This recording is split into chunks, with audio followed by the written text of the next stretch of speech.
Hi, welcome back. My name is Michelle and you're watching Michelle's Life, and today's video is a review video for The Long Way to a Small Angry Planet by Becky Chambers.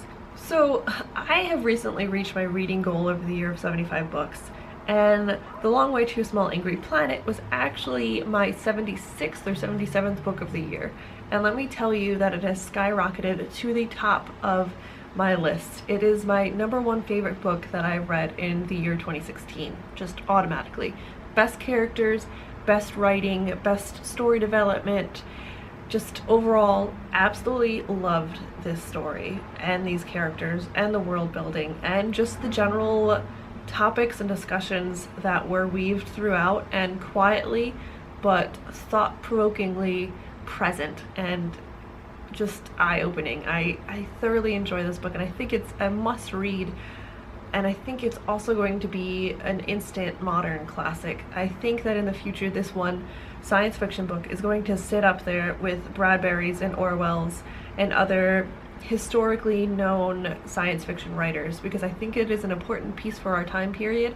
I think that it delves into a lot of the things that we are dealing with currently culturally and just nationally and globally, and just all the different topics that were present in this book are so important.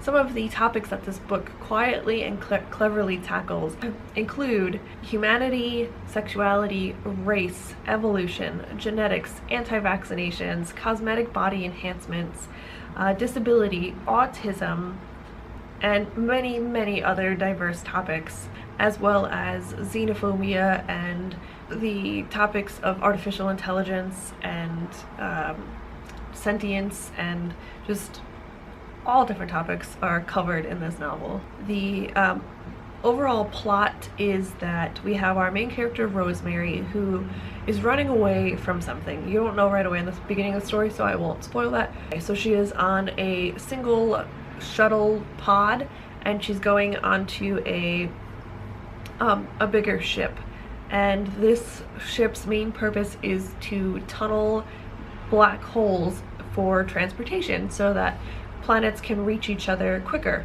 So it is a dangerous job, and a job where all of the crew members are they're forced to be very close. They're forced to become a family, and Rosemary, who is running away from everything she knows, brought to the ship and thrust into this family of very diverse characters, and we see her grow and we see her effect and change on the crew around her, and it's just wonderful to watch all of the different species intermingling and the friendships that are formed. And it is a slower read. In fact, I will say for the first 50 pages I had a hard time getting through the science fiction jargon, because I'm not normally a science fiction reader, and this is an adult science fiction, so it is science fiction heavy in the beginning of the novel.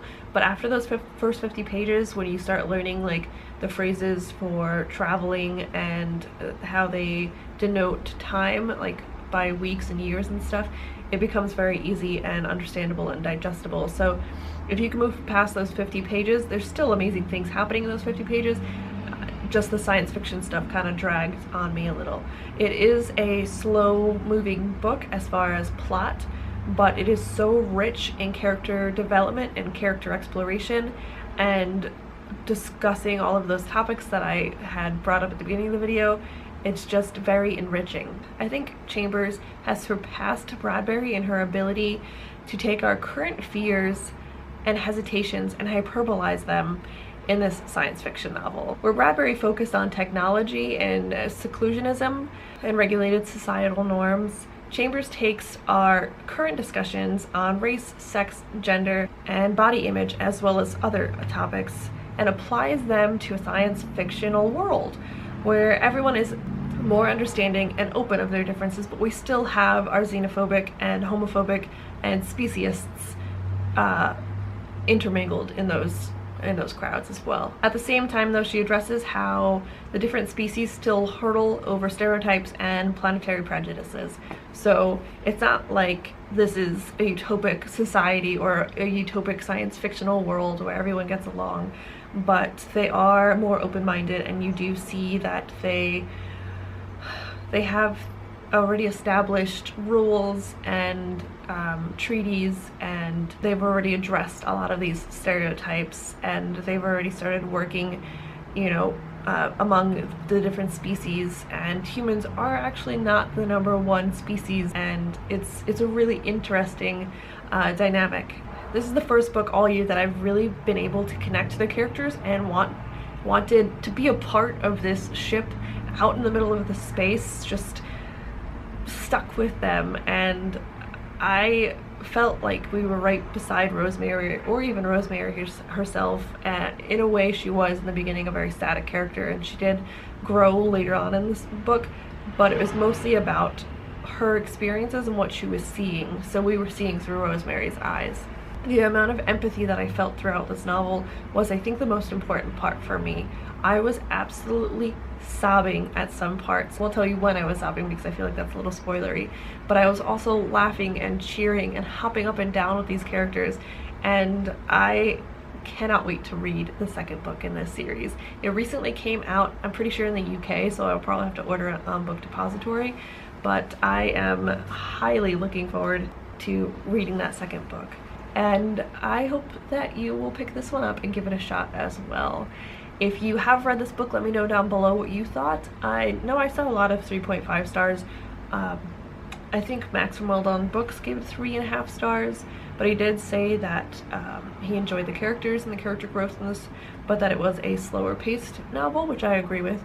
And then I've also had other friends that have given it a 5 out of 5 stars as well, and I completely agree with them. This book was just amazing. I think she originally self-published it, and it didn't sell very well, but a publishing house came along and picked it up, and I'm so glad I did. It has won a couple of awards. I didn't look up which awards, but it definitely deserves all the accreditation, all of the accreditations out there, in my opinion.